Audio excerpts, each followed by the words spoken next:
Good evening, friends. Please welcome Jim Barber, a seasoned speaker, accomplished author, and Toastmaster trailblazer.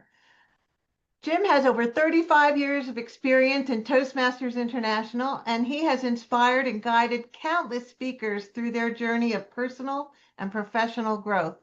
A charter member of Online Presenters since 2018, Jim was already ahead of the curve when bracing virtual speaking before COVID. He's a respected leader in the professional speaking community, having served twice as president of the Florida Speakers Association, a chapter of the National Speakers Association. Jim is taken to the Tedx stage not once, but twice.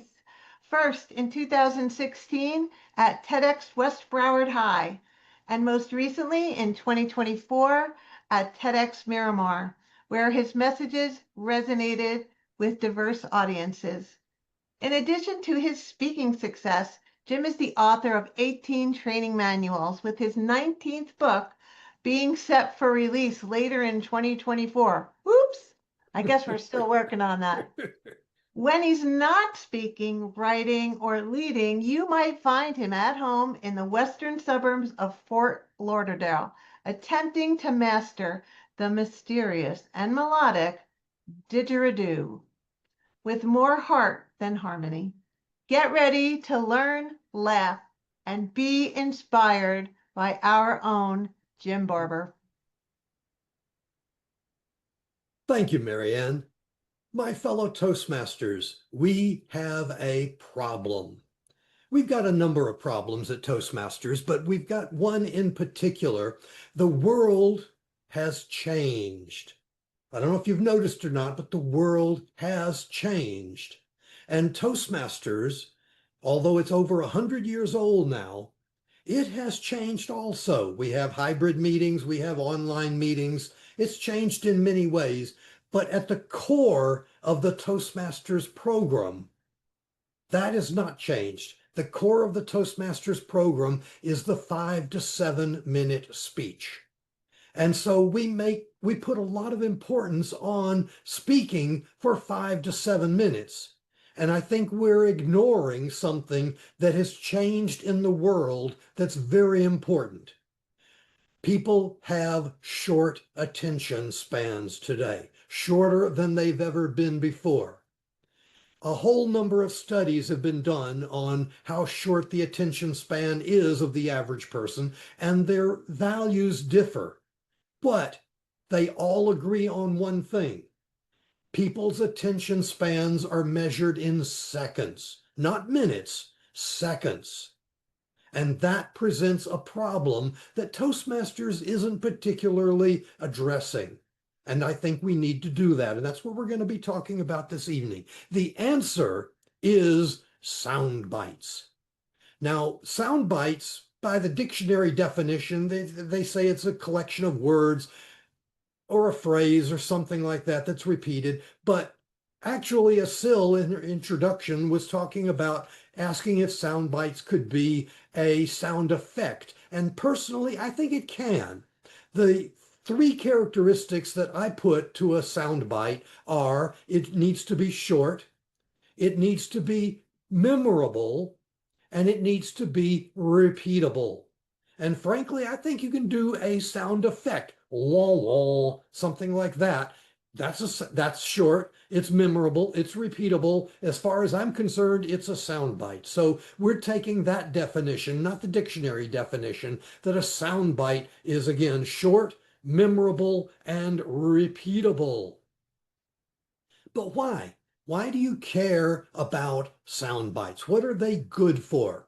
Well, one thing, we were doing the introductions, we were talking about quotations, and people had different quotations. Dr. Sunnyfridge says she has her own quotation that she developed. All of those quotations are sound bites. It is great to quote other people, but it's even better to have other people quoting you. When people quote Dr. Sunnyfridge, the great philosopher, and as she says, and they give her soundbite, that is some of the best marketing that you can possibly do. but you can't have your own soundbite until you have prepared it, until you have crafted it. And we're going to be talking about in a few minutes how to actually do that. But one thing that holds people back in crafting their own soundbite is they think that they have to be wise. They think they have to have something important to say. And that's not necessarily the case at all. A good soundbite, again, is short, it's memorable, and it's repeatable. But it doesn't have to be wise. It doesn't have to be great words of wisdom. It doesn't have to be something earth-shatteringly important. It just simply has to be memorable and repeatable. So we were talking about quotations.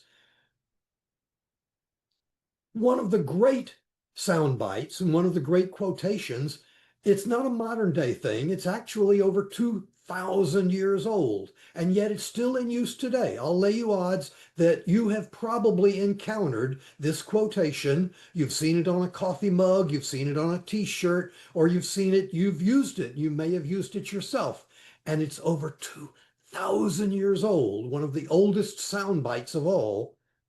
It was Horace that said, "Carpe diem," or in English, "seize the day." It works in either case. Carpe diem is a great soundbite. Seize the day is a great soundbite. Now, all it really means, it's not anything earth-shatteringly. It says do it now. But do it now isn't a great soundbite.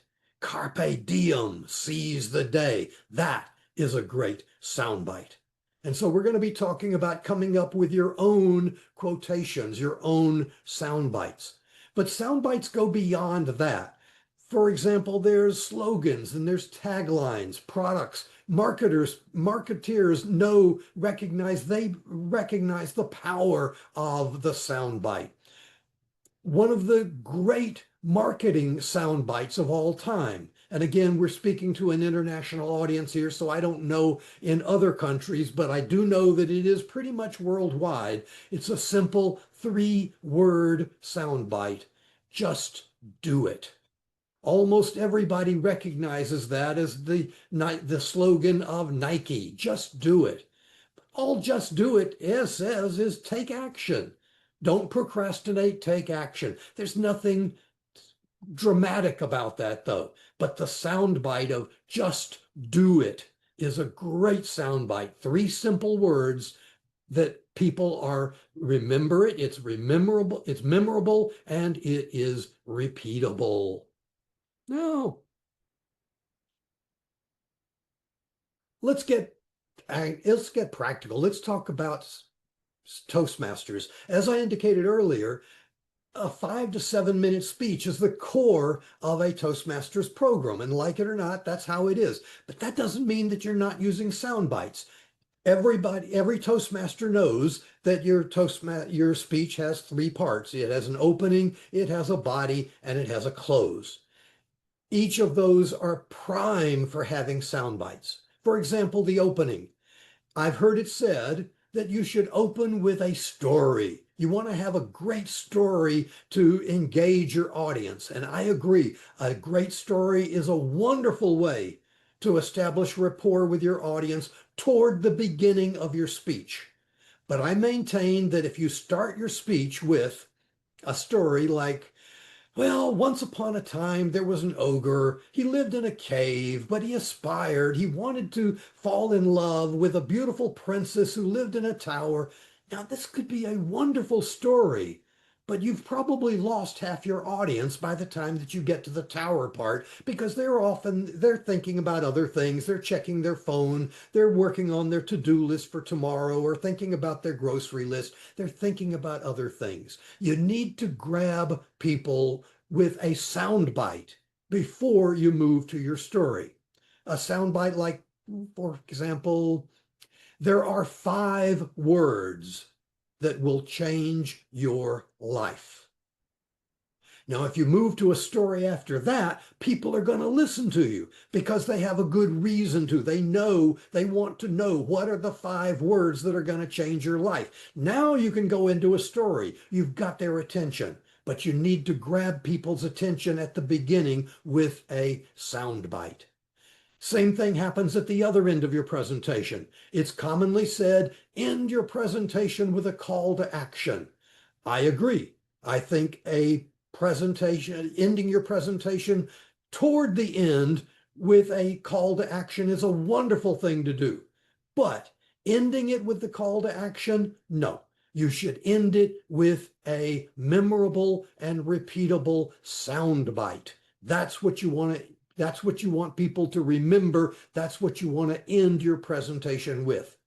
Oh, and as an aside, right off, thank you is not a soundbite. It is short, but it's not memorable. It's not repeatable. Nobody's going to say afterward, boy, she gave a terrific thank you. That's not going to work. But if you end your presentation, have your call to action, and then say, and those are the 5 words that will change your life. You're giving people something to remember, something for them to take home. That's the way to end a presentation. Now, in between the opening and the close, you've got your body of your presentation.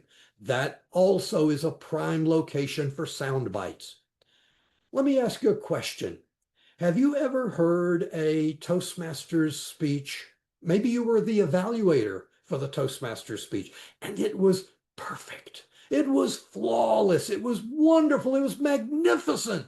It was a great speech. But then 3 days later, somebody asks you, really, what did they talk about? And you don't remember. Ooh, I think maybe he talked about his mother, or, oh, she talked about her dog. They remember vaguely what you talked about, but they don't remember the core idea of your presentation because you didn't give it to them in a memorable and repeatable way. You want to put what it is that you're talking about as a sound bite in one or more places throughout the body of your speech. So you may not necessarily need a sound bite at the beginning and at the end and in the middle, but you will definitely need one or more sound bites in your 5 to 7 minute speech if you want your speech to be remembered. And I don't know about you, but I have trouble remembering my own speeches, my own 5 to 7 minute speeches. I'm certainly not going to remember somebody else's 5 to 7 minute speech. But if they give me a 5 to 7 second soundbite, that I'm going to remember. That I'm going to take home. So let's talk about, well, let's see. Oh, I wanted to give you an example of putting a soundbite in a speech. There was a speech given by Martin Luther King Jr., the great humanitarian and civil rights leader. You already know which speech I'm talking about. Everybody recognizes, although he gave hundreds of speeches, there is only one, the speech that Dr. Martin Luther King gave. And it's identified by a 4-word soundbite. I have a dream. People can't repeat the other things that King talked about. They can talk about in general, but they can't repeat the entire speech. It's too long, but they can repeat, and they do repeat the soundbite. I have a dream. And so that's my challenge to you, to come up with a soundbite and one or more sound bites and embed them in your speech, either within the body of the speech and or at the beginning or the end of your speech. It's very important. 5 to 7 minute speech, yes, but what's going to be remembered is the sound bite about that 5 to 7 minute speech. Now, that's enough about the importance of sound bites. Let's talk about how you craft a sound bite. I'm not going to give you the right way to do it. I'm not going to give you the best way to do it. I don't think, in my opinion, they don't exist. I will give you my way, but I'm not going to tell you that this is what you should do. I'm simply giving it as a suggestion. If you don't know any other way to go about it, then you might want to try this. But the important thing is to come up with a way that works for you. The way I do about it, the way I go about it, the way I do it is first define the subject, the core part of your speech or your product that you're promoting or whatever the idea that you want to get across, write it down. You've got to write it. You write it down in 1, 2, 3 at most sentences. You can get as long as you want, but you're going to make it harder on yourself the longer you make it. So keep it relatively short, what it is that you are saying. Write it down because you want to write it down because now you're going to take your pencil or pen and you're going to take out words. Word for word, go through and take out everything that isn't necessary, everything that isn't important, everything that isn't vital to the idea.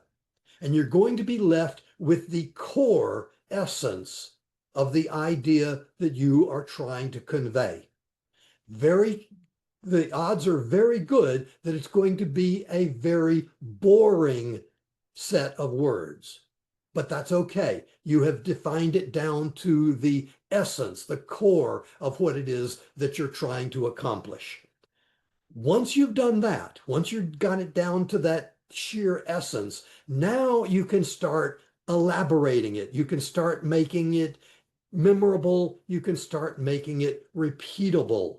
And that will probably occur by adding things to it. But you've got to get it down to that raw portion, the core essence of your idea first. Once you do that, then you can apply various tools, and I'm going to run through some of them rather quickly here. The first one is repetition. Repetition is one of the most powerful things that you can do, but there's a number of things that you can do that you can repeat. For example, several weeks ago here at Online Presenters, we did a meeting where the theme was limericks, and that was a great meeting. We had a lot of fun with limericks. Limericks are, of course, a special form of poetry, and the significant characteristic of most poetry is that it rhymes. That's a repetition of the trailing vowel sound, how it ends with that vowel sound. How, now, brown cow. You're getting the ow sound in the different words. That is a powerful form of repetition. But you can also do repetition of the beginning of the words or phrases. This is called alliteration. I don't care if you remember that term or not. If you're an English major, great, have fun with it. But all I want you to remember is that you can repeat the first word or sound of your different words or phrases. And again, that is powerful. A powerful presentation skills, powerful presentations, P. Peter Piper picked a peck of pickled peppers. You've got the P sound coming in. So you can repeat the trailing vowel sounds, or you can repeat the leading consonant sounds. But either way, repetition is very powerful. A great thing to do is to repeat the words themselves. Simply repeat the words. They don't have to be big words. They don't have to be significant words, but simply repeating the words makes them more powerful. For example, probably the most recognized soundbite in history. Carpe diem is a biggie, but the one that's been heard by more people in the world is Neil Armstrong's soundbite, what he said when he landed on the moon. That's one small step for a man, one giant leap for mankind. That's repetition. It's a soundbite. He didn't describe it as that, but it's a soundbite. One small step for a man, one giant leap for mankind. And so you've got the repetition of the phrases. He could have said the same thing, but without repeating words. And it would have meant the same thing, but it wouldn't be repeatable. It wouldn't be memorable. So repetition is a powerful tool in your toolbox for crafting sound bites. While I'm on repetition, let me talk briefly about the power of three. Most Toastmasters recognize, and I hear this all the time, using the power of three. Don't get too hung up on that. The power of three is wonderful, but it doesn't have to be three. The power of one is very powerful also. Two is very powerful. Neil Armstrong's soundbite: one small step for a man, one giant leap for mankind. Two phrases. Three is great. The point is, four is overkill. It's getting very difficult if you have four phrases, 4 points, four ideas for people to remember all four of them. Generally, they can handle three. They can't handle four. And so don't go that route. If you've got four, condense it down to three. But if you've got two, don't feel that you have to move it up to three just to get to the power of three. Two is very powerful in itself. One is very powerful as well. Dr. Martin Luther King didn't say, I have three dreams, and then listed the three dreams. He just simply said, I have a dream. And you can't get much more powerful than that. Okay. Another great tool for you to put in your toolbox is your vocabulary. Now, when people hear me talk about vocabulary, they think that they're going to be running to the thesaurus and coming up with all these wonderful, elaborate words, synonyms for other words that you're going to use. No, that's fine for speeches, but in sound bites, actually, small words work better. Small words work better. Keep them short. Again, going back to Neil Armstrong's presentation, his quotation, one small step for a man, or man, depending upon your point of view, one giant leap for mankind. Mankind is the only long word in the entire thing there. It's all short words. And so that's what you want to do. When I talked earlier about condensing down and getting rid of extraneous words, also I want you to get rid of the big words. Get it down to small words, manageable words, words that are easily remembered. You want to get it down to short words. However, you don't want it to be only short words. Big words are great if they're used carefully and appropriately. My dad used to call those 25-cent words. He would say that people talk in nickel and dime words, small words, but that occasionally they'd throw in a 25-cent word. A 25-cent word is a bigger word, a word that makes people sit up and take notice. Abraham Lincoln did this in his Gettysburg Address. He opened his Gettysburg Address. They don't normally phrase it this way, but he opened his Gettysburg Address with a sound bite. 7 years ago. 7 years ago. Now that seems to contradict what I was talking earlier about keeping your sound bites short, because score is 20, so 7 could be said much simpler and much easier as 87. 87 years ago. But there's nothing dramatic about 87 years ago. There's nothing memorable about 87 years ago. But in saying 7 years ago, Lincoln pulled off several great things at the same time. For one, score is an archaic term. It's not used very much in everyday language, but it is used in the Bible. People talk about living for 70 years or something like that. So by saying 7 years ago, Lincoln brought in the Bible. He brought in references to a higher authority, and he did all of this without explicitly saying that he was doing that. He indicated this was a solemn occasion. He was commemorating the deaths of all the soldiers that died at Gettysburg. But again, he didn't have to say, this is a solemn occasion and let me invoke the Bible. He simply said, 7 years ago. And he came up with a memorable and repeatable opening that 150 years later is still recognizable. Okay. Oh, I have to mention this. Not going to give you a lot of, it's not used all that often, but it can be very powerful. And that is the onomatopoeia. Now, I am definitely not interested in you remembering how to spell onomatopoeia or what it is or anything like that.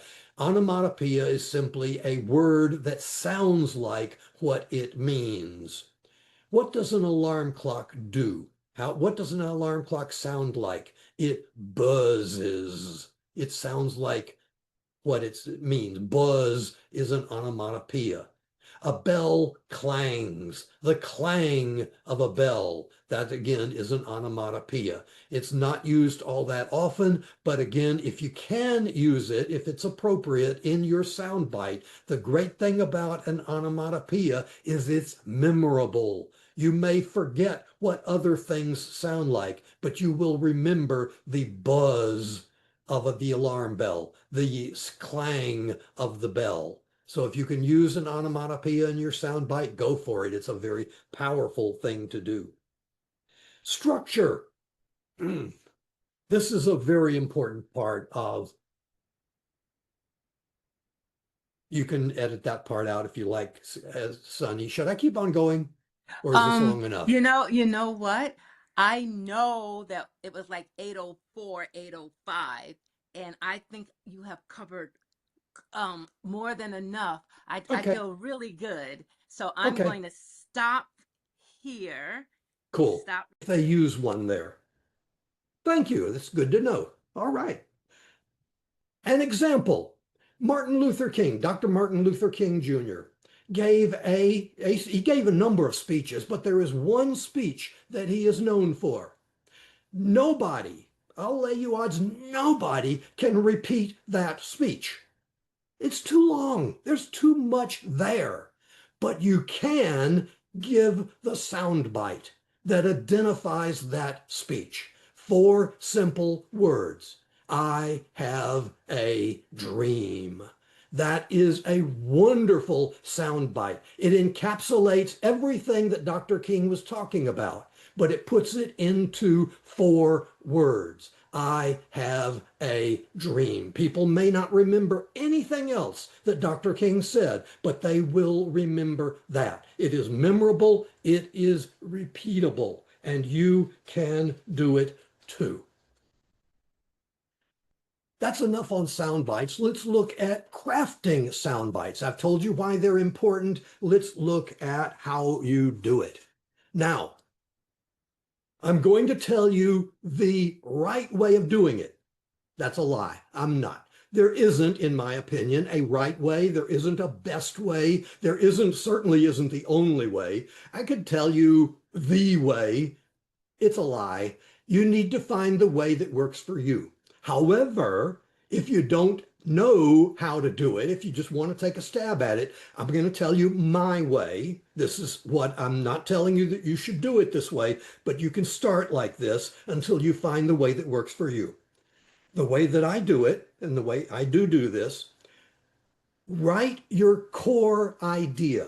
It must be written down. You've got to write down your core idea of either the product that you're promoting, the speech that you're going to be writing, the quotation, the idea that you want to convey, whatever it is, write down the core central part of it in at most 2 to 3 sentences. You can write longer. The more you write, the more work it's going to be for you. Because after you get it written out, what you want to convey with your soundbite, then you edit it.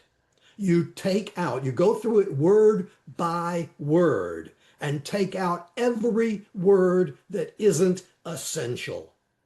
You're going to be left with a very boring piece of information, a very boring phrase, but it is the core of what you are trying to say. Once you have that, then you can go back and embellish it.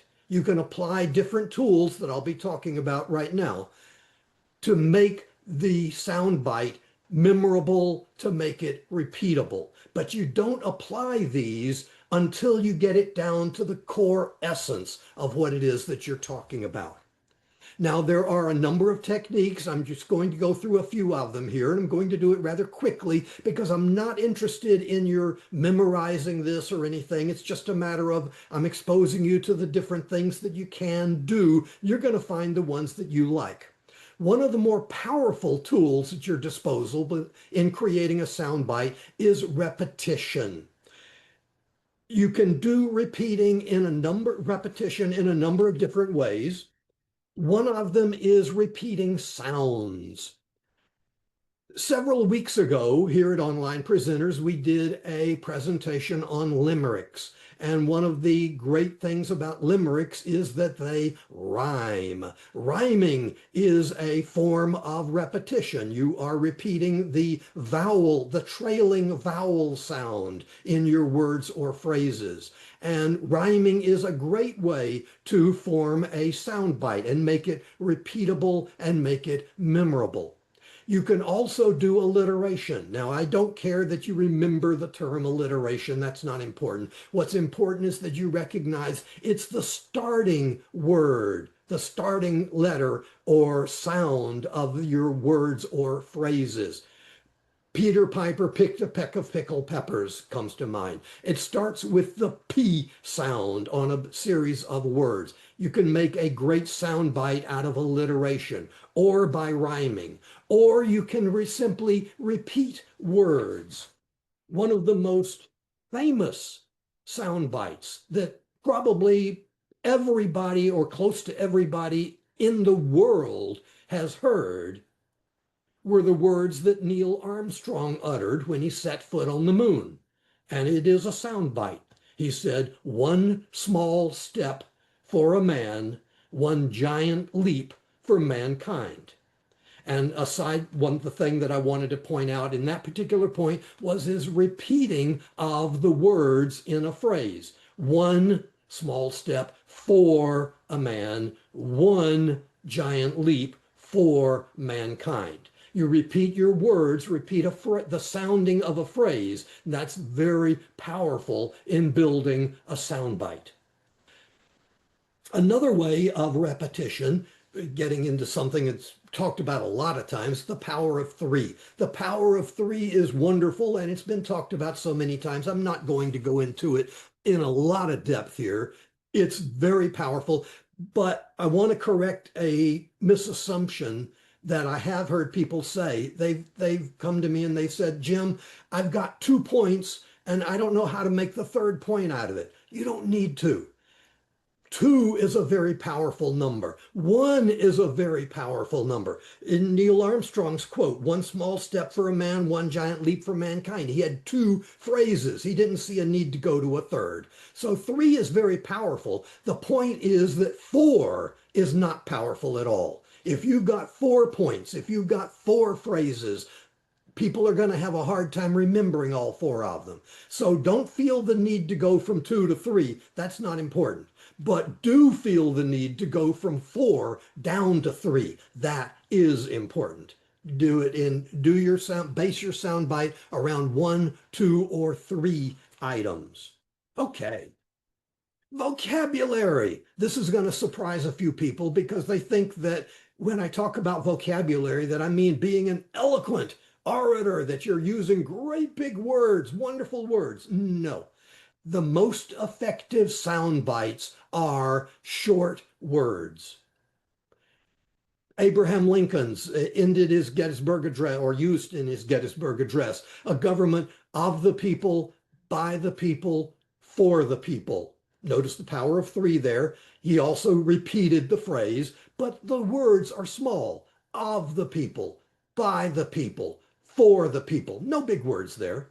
So use small words. Small words are easily remembered. That's why you want to use them. And again, that's why you want to cut down your original idea, because you're very likely to use big, grandiose words when you're coming up with your initial idea, and you want to cut them down as much as possible. And cutting down means also going to small words. Now, you don't necessarily want to stick with small words, though. There's a time to use those small words most of the time, but occasionally you want to use the bigger word. As my father used to call them, 25-cent words. He talked about normal talking as 5 to 10-cent words, but 25-cent words were the words that made people sit up and pay attention. 25-cent words are the words that people remember. Again, going back to Lincoln's Gettysburg Address, the opening, Lincoln, he didn't study sound bites, but he opened with a sound bite. 7 years ago. Now, in a sense, that seems to violate what I was talking about, because 7 years ago means 87 years. That would be the shorter way to put it. But there's nothing dramatic about saying 87 years. By saying 7 years ago, Lincoln pulled off a really good thing there. Score is an archaic word. It's not used very often in modern day terms. It is used in the Bible, generally to describe ages and that sort of thing. Somebody lived for 70 years and that sort of thing. So by saying 7 years ago, this was a very solemn occasion. Lincoln was commemorating the battle at Gettysburg. He was mourning the soldiers that had died there. And so he invoked the Bible, he invoked a higher power without ever using those words. He simply said 7 years ago. And that put everybody in a religious frame of mind, in a higher power frame of mind, without Lincoln ever having to say, I want you to think about God, I want you to think about religion or anything like that. It was a brilliant, brilliant soundbite. Study the complete Gettysburg Address sometime. It has several great sound bites in that. Lincoln really knew what he was doing. And the thing is, Lincoln's Gettysburg Address is still studied 150 years later. Are your speeches going, his is less than 5 to 7 minutes. It's about 4 minutes to recite the entire Gettysburg Address. Are your 4-minute speeches going to be remembered and quoted 150 years from now? They can be, but you need to write like Lincoln. Another one. I like this one. I'm not going to be able to give you a lot of examples, but onomatopoeia. This is not one of those words that, again, I want you to remember, but I want you to be aware of the technique. Onomatopoeia is a word that sounds like what it means. An alarm buzzes. A bell clangs. Those are onomatopoeias. And using an onomatopoeia, if it's appropriate, in a soundbite is a great way for it to be memorable, because we may not remember much of anything except that an alarm clock does buzz. Okay? All right. Structure is another way. It's a very important part of building your soundbite. Something that is important, it's important, frankly, in speeches and in everything, and I've talked about this before, but it's vital in a soundbite. You must put the important word or the important phrase at the end.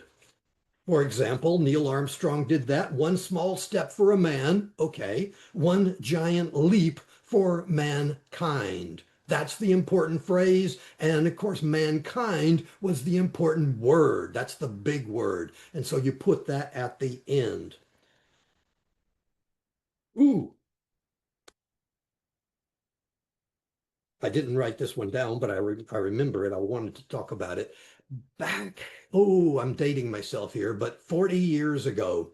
And the reason that I'm dredging up 40-year-old sound bites is because there are sound bites of today, but quite frankly, we don't know if they're going to be memorable or not. We're going to have to find out. We're going to have to wait 5 or 10 years. But something that has lasted for 40 years, you can be pretty sure that's a memorable sound bite. There was a movie, again, most people are familiar with it if you haven't seen it, Alien with Sigourney Weaver. They packed the theaters with the soundbite, with the tagline on that movie. In space, no one can hear you scream. That was the soundbite, that was the tagline for the movie Alien. Now look at it in the way that you might normally say that. no one can hear you scream in space. But that's putting the unimportant part at the end. What you want to do is put the important thing at the end. So you say, in space, no one can hear you scream. So you may have to juggle the wording a little bit, but put the important word, put the important phrase at the end. Another structure thing that can be used effectively, and again, you don't want to use all of these tools. It would be horrible. You find the one that you like and you use that. Inversion, taking the phrase and changing it, inverting it, changing it around. President Kennedy used this wonderfully in his inauguration, in his inaugural address. People don't remember what he said except for the one soundbite, and people are still repeating it now. Ask not what your country can do for you. Ask what you can do for your country. Took the same phrase, but changed the words you and country so that it became not your country serving you, but you serving your country. Wonderful way of inverting the phrase. And again, that's a very powerful thing. Almost done here. Another way of handling it is to do comparisons. We're talking metaphors and similes, and again, I don't care if you remember metaphor or simile, or if you can tell me the difference between a metaphor and a simile. I'm not really sure that I could either. The important thing is that you're doing comparisons, and again, brilliant sound bites. One of the best sound bites, and again, I think everybody's going to recognize this, is a comparison. Life is like a box of chocolates. Forrest Gump. Everybody, whether you've seen the movie or not, everybody's heard the phrase, everybody repeats the phrase, life is like a box of chocolates. Now, literally, no, chocolates melt, they get all gummy, they go stale and that sort of thing. That wasn't the comparison, but Forrest Gump was making the comparison. Life is like a box of chocolates. You never know what you're going to get, different things like that. Make a comparison in your soundbite, and it intrigues people. It makes them want to know more about what you're saying. It is repeatable. It is memorable. Another great comparison, one of the wonderful quoters that I like, the people that generate marvelous quotes, was Muhammad Ali. And Muhammad Ali used the phrase in describing how he would beat, I think it was Joe Frazier, I couldn't swear to that, float like a butterfly, sting like a bee. Again, that is a comparison thing. In fact, it's doing two comparisons, float like a butterfly, sting like a bee. But he's putting the two of them together. The most important thing is at the end, whole bunch of different techniques rolled into one soundbite that is still around. It's still being used 60 years after he said it. Another one, humor. This one, I really can't give you examples on or I can't tell you how to do it because you're going to have to figure out for yourself how to be humorous. But for example, Oscar Wilde said, be yourself, everybody else is already taken. I've heard that at online presenters here said before. Oscar Wilde said that over 100 years ago, I think it was. Be yourself, everybody else is already taken. Using humor is great if you can, because it's memorable. People love to remember humor. It's repeatable. It's a great way to do a soundbite. These are some of the different ways that you can do craft sound bites. And again, I'm not concerned that you memorize them. Certainly, please don't memorize them.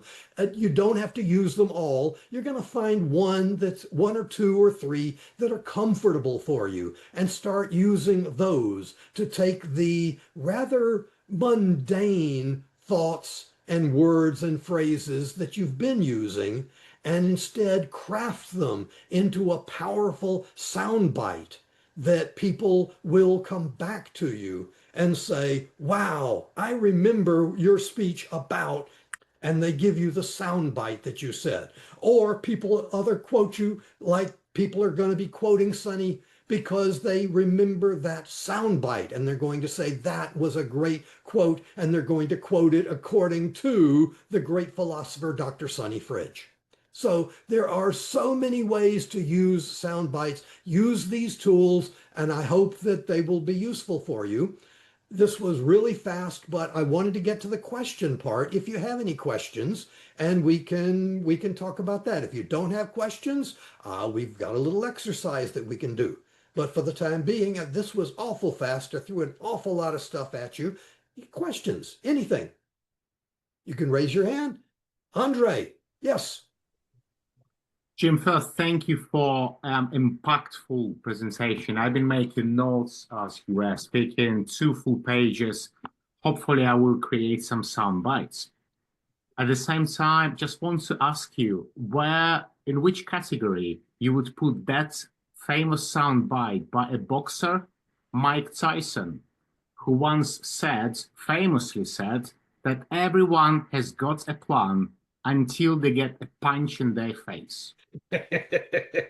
And that is a great soundbite. I love that soundbite. It is memorable, it is repeatable, and it has a meaning behind it. You know, people can look at it and say, wow, you know, that means, yes, plans are important, but, you know, you have to be realistic and so on like that. As far as which ones it illustrates, give it to me again. Everyone has got a plan until they get a punch in their face. That's a comparison in a sense.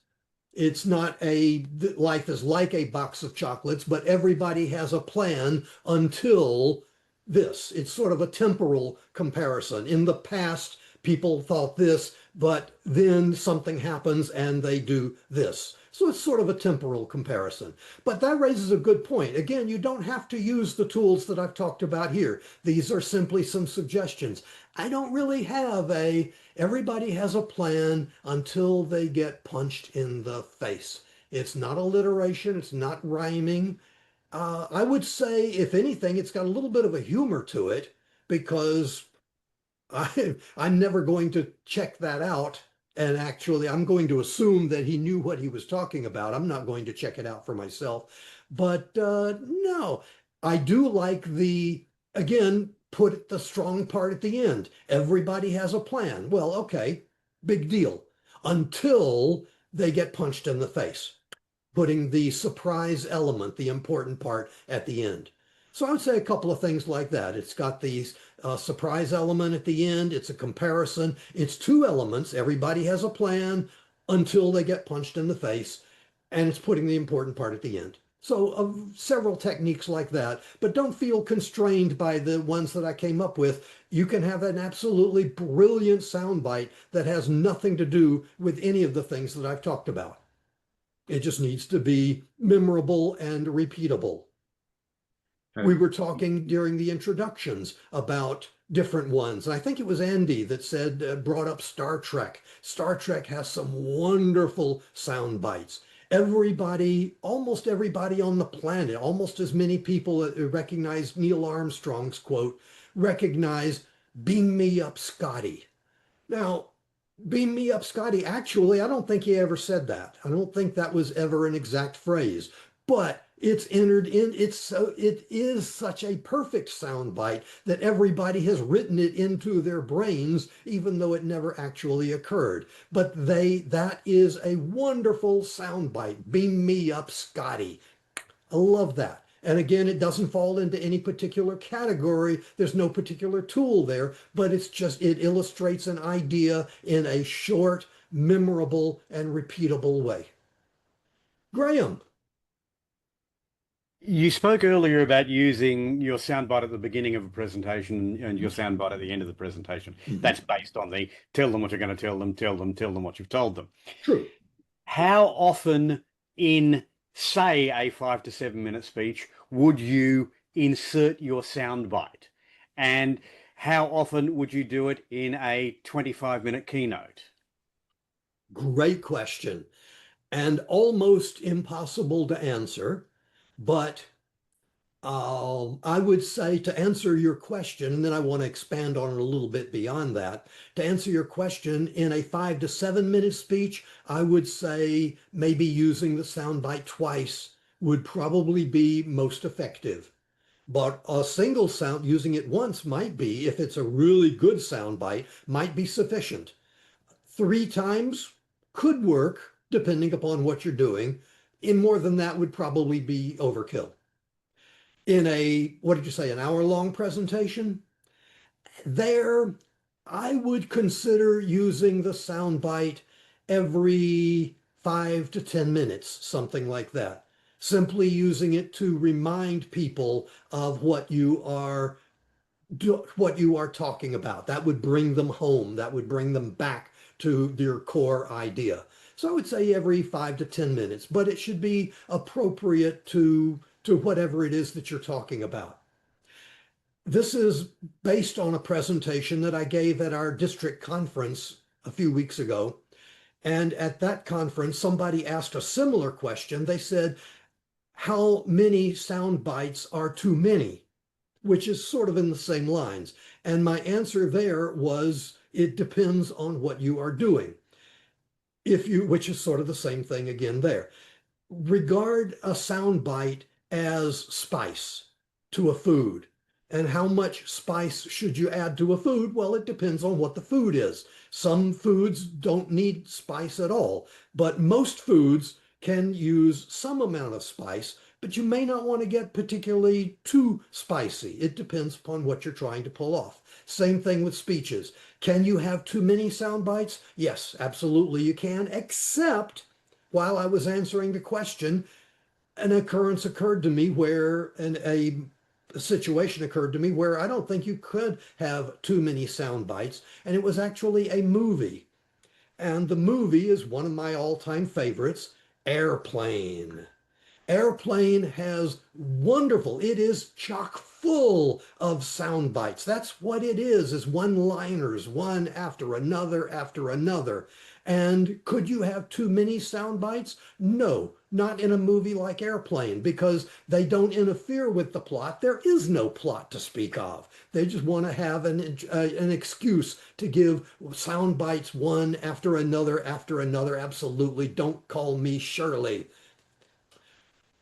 That is an example of using sound bites to its maximum, to the extreme. But would that work in a speech? No. I would say in a normal motivational speech, a normal Toastmaster speech or something like that. No. That is good for stand-up comedy. That is good for a movie called Airplane or something like that. So can you have too many sound bites? Absolutely. Can you have too few? I would say probably, yes, you can. What is the magic number? That depends very much on what you are saying. Okay? All right. Yes, Marianne. Do you think every speech can have a soundbite? I'm working on a speech right now, and the topic is rather serious, and I'm not sure like how to put it in. Like, Okay, that's fair. Do you mind if we open it up here? We've got the time. well, it's a speech I've given in this club, but I've changed it a little bit. So it's when I about my heart attack. Okay. And so it's, a fairly serious one, but I'm not sure what the soundbite could be for that. What is your core idea? What is the one thing that you're trying to convey to people? To, meet your challenges with a good attitude, be grateful for the good things in your life, and to use your faith when you need to. Good, good. That's a great core statement. Now you need to condense it down. This is just the way I would approach it. Condense it down. Take out every word that isn't important, that isn't necessary, absolutely essential to what it is that you're saying. And then you can proceed from there. So what was the first thing you said? How about if it was something like count your blessings, Okay. lean on your faith, Okay. be positive. Okay.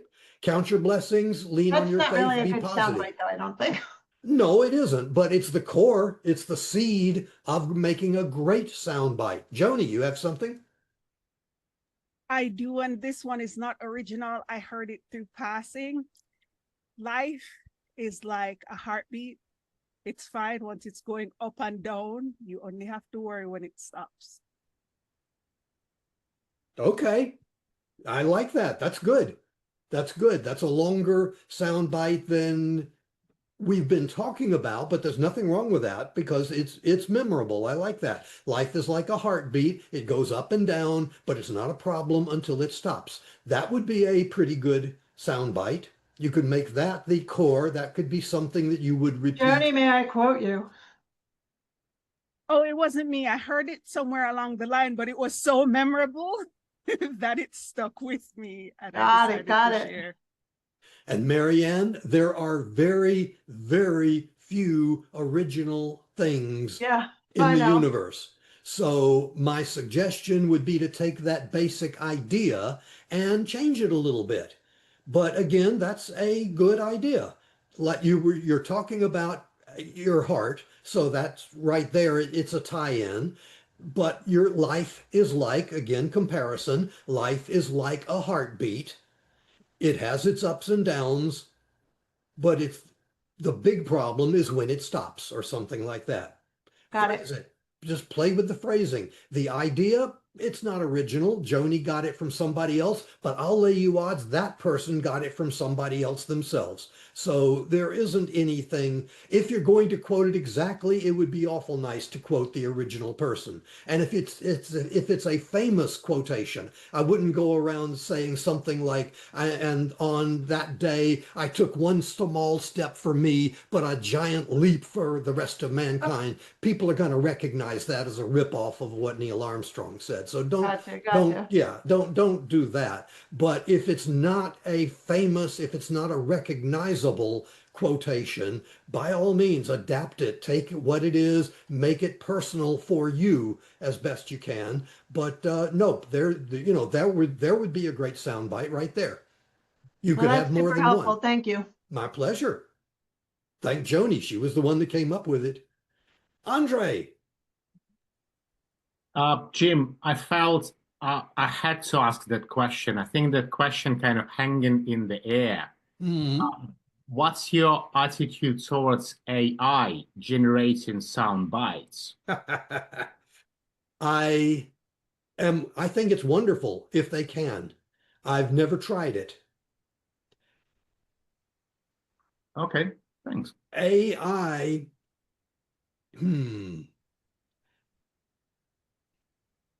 I'm trying to think on how to answer this one. AI regurgitates what other people say. So it's got, as I just explained to Marianne, there's no problem in taking something that Joni heard from somebody else and adapting it to your own purposes. AI can do that. That's what it is really good at, is in regurgitating what other people have said.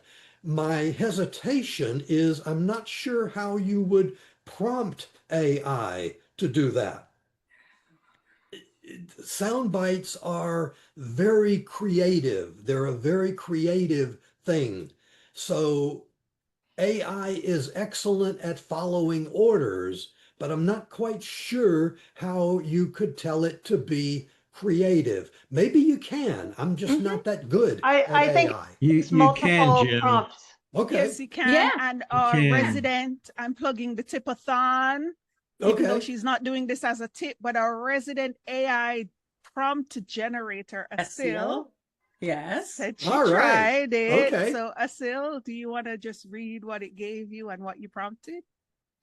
Oh, go for it, Asil. Well, I posted Marianne's word Yeah, I positivity did and too. faith, and then it came up with be bright, hold tight, and have faith through the fight.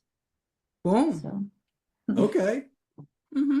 So there's the answer to your question, Andre. And It didn't come from me, it came from AI, but that answers your question. Sure. If I I can, think Jim, AI is a great way to do it. Graham. I just entered into Copilot, which is the Microsoft version of AI. Create me a quotable soundbite on public speaking, and it came back with own the stage, own the story, and your audience will follow. Oh, Now, damn. that's actually not a bad. That's not bad at all. Absolutely. Which As in worries me. most things that AI produces, I would put your own personal tweaks on whatever AI comes up with. But actually, I'm impressed. That's pretty darn good. Wow. Yeah, Okay. I put in life is like a heartbeat, and it came back. That's a powerful metaphor. Life has its highs and lows, moments of intensity and calm, just like the rhythm of a heartbeat. Without those Okay. fluctuations, there would be no movement, no vitality.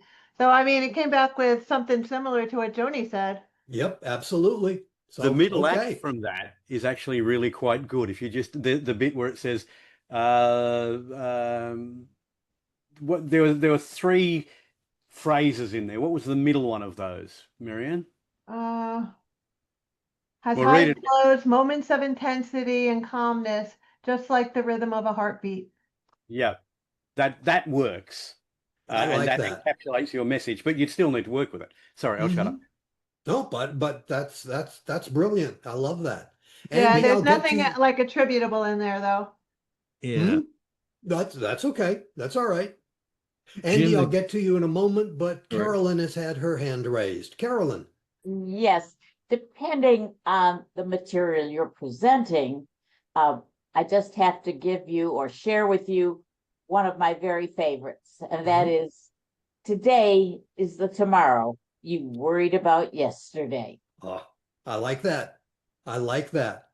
Today is the tomorrow that you worried about yesterday. It's short, it expresses a message, it's memorable, it has a little alliteration to it, it's chronological, it's just got so many different things. You're taking a mundane statement. I mean, you could say that in a few words and it would just kind of lie there. And that is phrased in a way that is memorable and repeatable. I love that. That's a great soundbite. Thank you. Thank you. Andy. Yeah. The important thing you talked about at the very beginning is very important when you generate and create your sound, your prompts. And there's a big difference between using Copilot or Claude or ChatGPT. Each one has some specialties and some deep thinking and others not. But the other thing is that when you're creating, if you want to have that creativity, you have to specify that you want to create sound bites and define what a sound bite is. Sound bite is, 3 to 5 words or less than 8 words that is punchy, but you have to put the context for it, saying, I'm delivering this speech as a Toastmaster, so it's to be in a Toastmaster style. Then talk about, the defining what it is that you want, and then give some other parameters and then let it go at it. And it comes back much better. Absolutely. Thank you. Absolutely right. And that raises, again, I hesitated on answering Andre's question about AI because I was having trouble formulating my objections. But I've got two of them. I'll see if I can remember both of them. One of them is what Andy just indicated. Your prompt is so important. You've got to be able to say what it is that you want in order to get something good out. The other problem, though, is what Asil indicated back when we were doing introductions. She was wondering if a sound effect could be a sound bite. And again, according to Webster, according to AI, probably not. It would not be a sound bite. But I think that a sound effect, it's short, it's memorable, it's repeatable. I think a sound effect, wah wah, could be a very effective soundbite, and yet it's not something that AI would come up with unless you told it that a sound effect can be a soundbite. So again, it comes down to the prompting. You've got AI is a brilliant tool, but you've got to maneuver the tool. You've got to use it. And if you don't know how to use it properly, you're going to be disappointed in the results. But I got to admit, I'm very impressed with what y'all came up with. That's great. Other questions? Joni, yes. Not so much a question Shoot. as a point to take while using AI.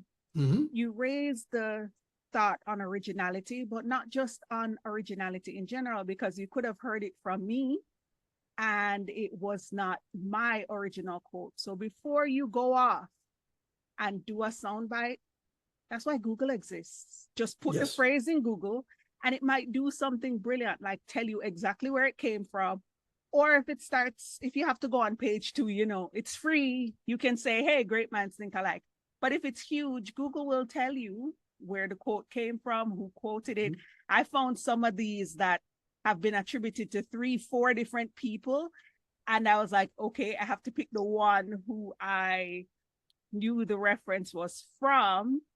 So that is always a good way, especially if you're going to do Toastmaster speech competition, 25% if you don't quote kind of thing. Absolutely. Just put the quote in Google. It'll tell you. Mm-hmm. Yep. And that, however, is a great reason to quote yourself, to have your own quotes in there, because then you just attribute it to yourself. But that's why I was saying sometimes you can suggest it, because you have some great minds that think alike, but you never know what you pick up along the way in life from other people. That is that true. could just be stuck in your head ever since you were a kid. Mm-hmm. And sometimes you regurgitate it thinking it's original. But when you Google it, you go, oh, that's where I got it from. And some other smart aleck, and I know most Toastmasters are brilliant, especially when it comes to the consumption of content and wording, might just go, wait, I know where that's from. That's in this book, XYZ. And if you had Googled it, you would have saved yourself a lot of, I was brilliant. I came up with it, but it turns out that this person said it before me.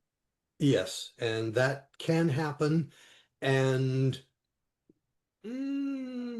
I couldn't comment on Toastmasters judging, but frankly, in my opinion, I think we are going overboard in tracking down where things came from. The musicians are suing other musicians because they used a chord that they said they originally came up with and that sort of thing. There are so few things that are really, really original that I think we're kind of going a little crazy on that. But Toastmasters judging has been known to be crazy, so I can, that could happen. Absolutely. I'll check your attributions as best you can. Graham. On that point, 2 observations. One, George Harrison was successfully sued by the authors of the Chiffon song. I can't remember. It was My Sweet Lord, and it was He's So Fine, which He's was So Fine. There was a disqualification at the World Championship of Public Speaking in Anaheim. The details of the disqualification were not noted, but there were 2 disqualifications. One of them was almost certainly because the speaker used as a soundbite multiple times during her speech a reference to We Will Rock You and never credited Queen. So the point that Joni is making is actually important for us as Toastmasters. We need to be aware. And my understanding is that particular speaker, who was a relatively new Toastmaster, nobody had ever explained the importance of that. She used the phrase, we will rock you, and also the dum, dum, pump, dum, dum, pump, multiple times during the presentation. It was a great presentation, but she almost certainly was disqualified on originality grounds. I'm not sure how she went for timing because I wasn't timing her particular one.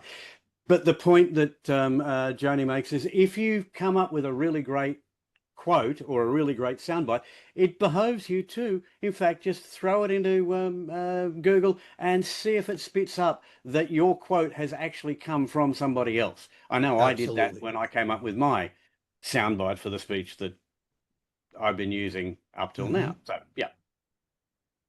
But don't forget that George Harrison lost an awful lot of money Yes. when he was sued for plagiarism for He's So Fine versus My Sweet Lord.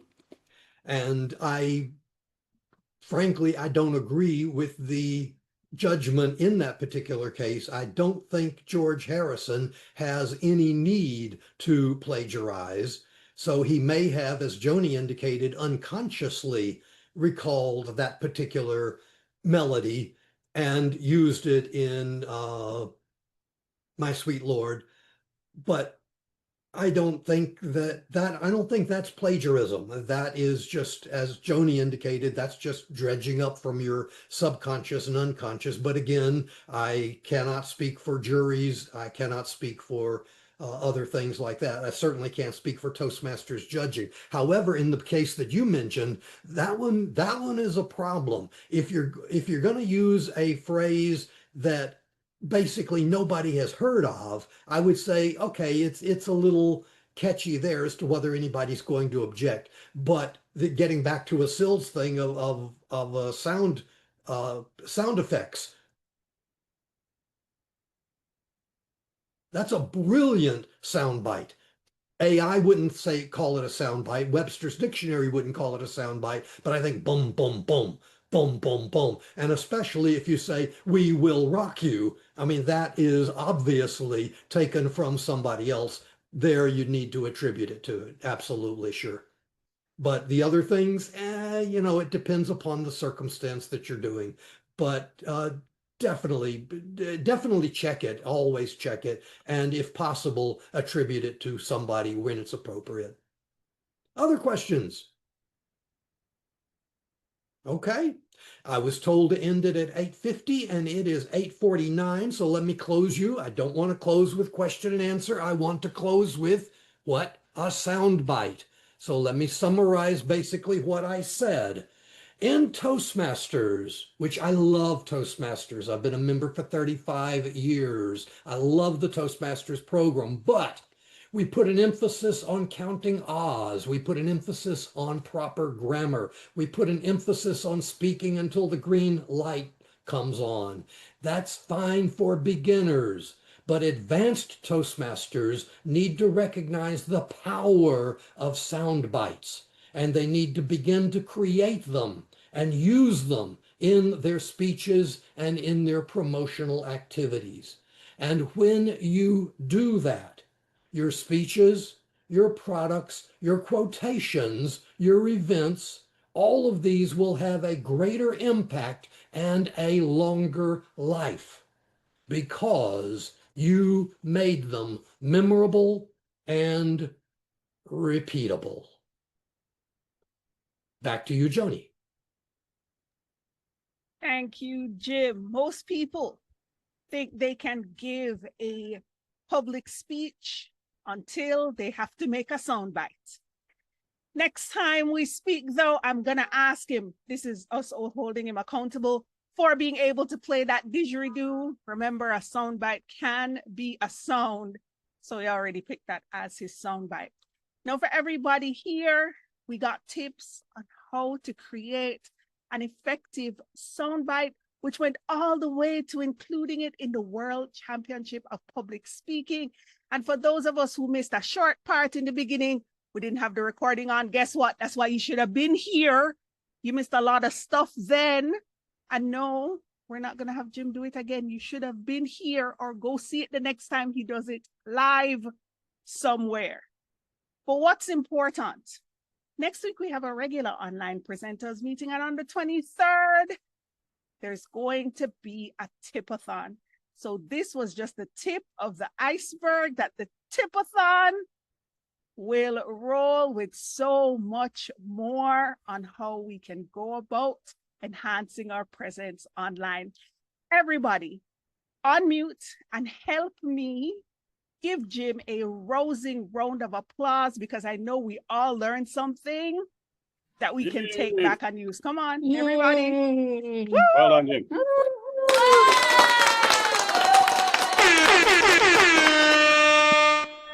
Yay. Thank you, Soundbiter Jim. And I now return control of the meeting to Madam President to close us out so we can finish on time.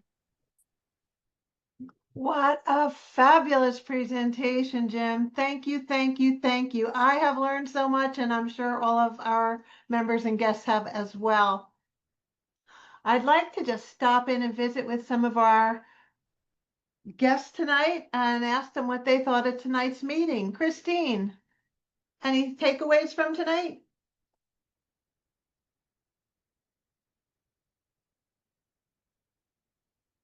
Hmm. How about you, Jerry? I was just typing mine because I was going to jump off. I thought it was an excellent presentation. I'm sure I'm going to use a lot of it, and I'm going to, yeah. Thank you so much, Joni, for inviting me. Well, thank you for coming tonight.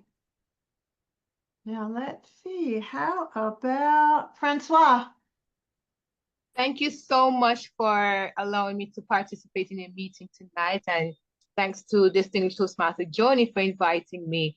And one of the key things that I really take away, the importance of having a soundbite in your presentation and have something memorable for the listener to walk with. Because I kept thinking that it just needs to have a special quote, you know, that they could walk with, or a special call to action. But not realizing that having a sound bite will definitely.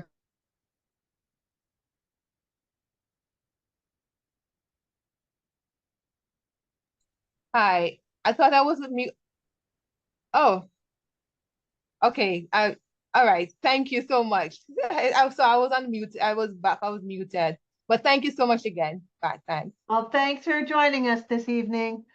Elaine, how about you? Any thoughts on tonight's presentation?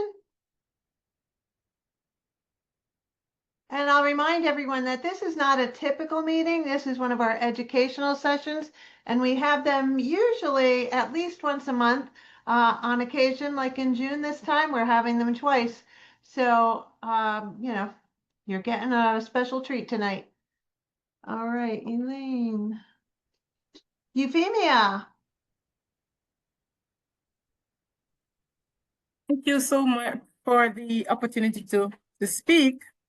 Let me also thank distinguished Toastmaster Joni Laidlaw for her invitation. I'm so happy you invited me because I'm walking away a new person. I have evolved. Thank you. But what stayed with me was when our presenter, Jim, said, you know, somebody presented a speech. It was great. It had them in the moment, but when you're to remember, if the person had a soundbite, then you would remember. So I will always remember that and try to get them in my speeches. And I'm most grateful for the method that he would have shared with us, how to do it. So we know that it is needed, we know the impact, but importantly for me is how do we get it in? Thank you so very much.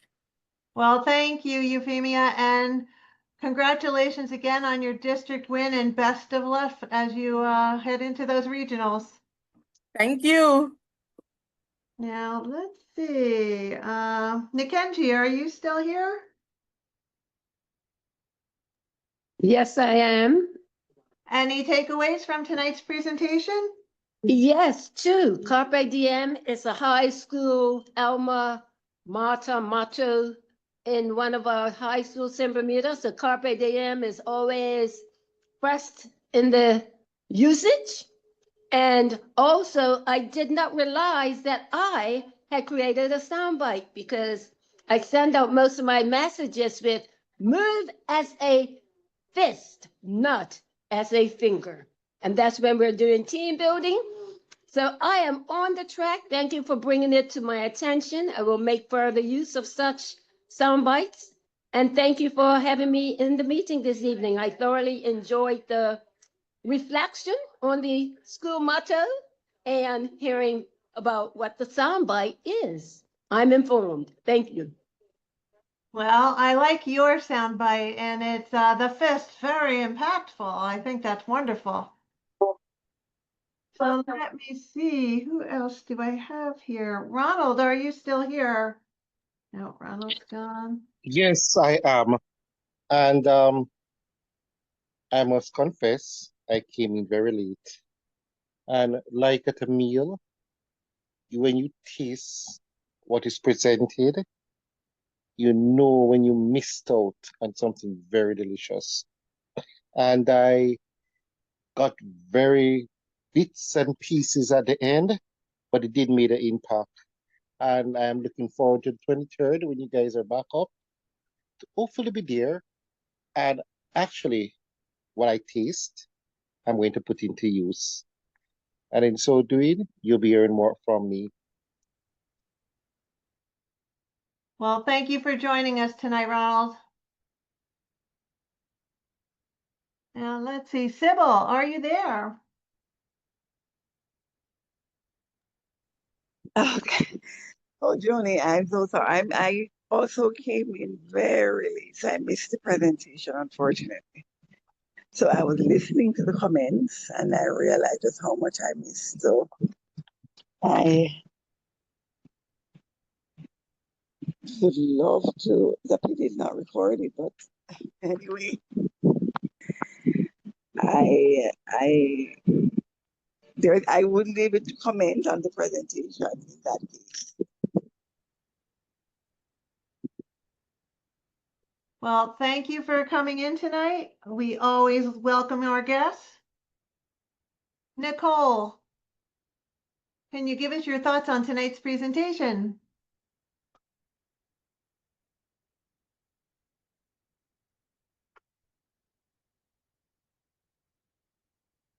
Let me see.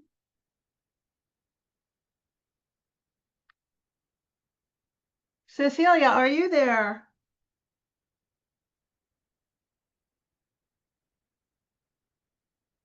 Okay, I think I've asked everybody who I see. Verona, did I call on you yet? Yes. Oh, you didn't. Is it that two of us have the same name? All right. So thanking Jody again for this invite in the moment. And my takeaway is the comparison that was made to Soundbites as the spice in your food. So you can have a full belly, but you don't necessarily enjoy the meal. But when you put a little spice in it, it makes it more memorable. So that's my takeaway. And I like the discussion, the questions that were raised about, where is a good place, when is a good time to put them in, and the responses, so it's for you to kind of personalize the use of it in your presentation. So it was really an impactful presentation, and there is a lot of takeaway. Thanks. That was a wonderful analogy, right? Now, next week, we will be having our normal meeting. On the 23rd, we're going to have our tip-a-thon. So if you haven't signed up to give a tip, please do. And you'll definitely want to sign in that night because we will be getting tips on all kinds of subjects that night. I expect it's going to be very informative and a lot of fun. And the final announcement is that on the 30th of June, we will be having our officer installation, and the world champion of public speaking, Luisa Montalvo, will be joining us for that. So thank you all for coming. Thank you to Jim.